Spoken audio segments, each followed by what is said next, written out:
Hi, pastors. My name is Adam Hamilton. I'm the senior pastor at the United Methodist Church of the Resurrection in the Kansas City area. And I'd like to share an idea with you that worked at Resurrection that I think might work for you as you seek to reach people outside of the walls of the church.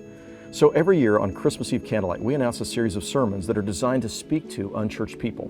I don't know about your church, but at our church on Candlelight Christmas Eve, we'll double or sometimes triple the number of people in attendance. So we've got all those folks who only show up on Christmas and Easter, and we try to think of a sermon series that will speak to them.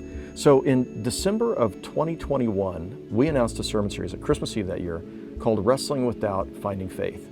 The month before, we did a survey of people inside and outside the church, over 1,000 people, and we asked this question: do you ever struggle with doubt? And we found almost everybody struggles with doubt. Church people, unchurched people, we struggle with doubt. And then we asked, what are the sources of your doubts? And we came up with a list. There was probably 25 leading answers, but we took the top 6. And we prepared a sermon series based upon that. We announced that on Candlelight Christmas Eve. We invited them to take the survey too, all of our guests. And this is the book that resulted, Wrestling with Doubt, Finding Faith. So I just wanted to share with you the chapter headings for this book. The introduction is called In Praise of Honest Doubt. And then the doubts that came up, the top 6 doubts, is there really a God? That's chapter 1. The second one is doubts related to the Bible and wrestling with the Bible. That was chapter 2. Chapter 3, do all non-Christians go to hell? A lot of unchurched people really uncertain about that idea that some Christians teach. Is heaven real?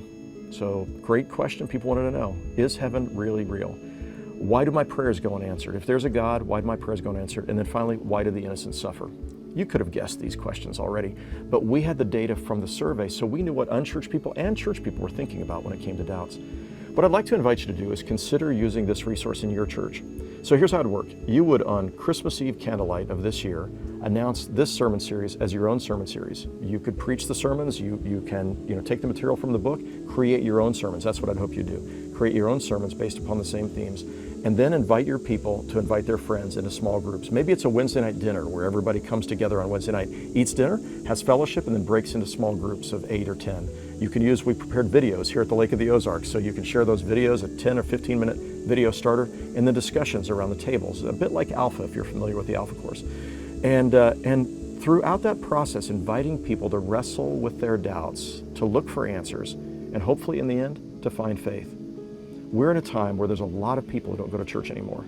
And my hope and prayer is to help you to be able to invite unchurched people to come to something they'd be very interested in. And in the process of hearing your sermons, of listening to and being a part of small group discussions, that they might find faith for themselves. And for your own people, your own folks, they wrestle with doubt, for them to find their faith deepened as they wrestle with doubt. For more information about this, you can go to cokesbury.com. My hope and prayer is that you'll take a look at it and see if this might not be helpful for you. God bless you as you continue to reach people for Christ.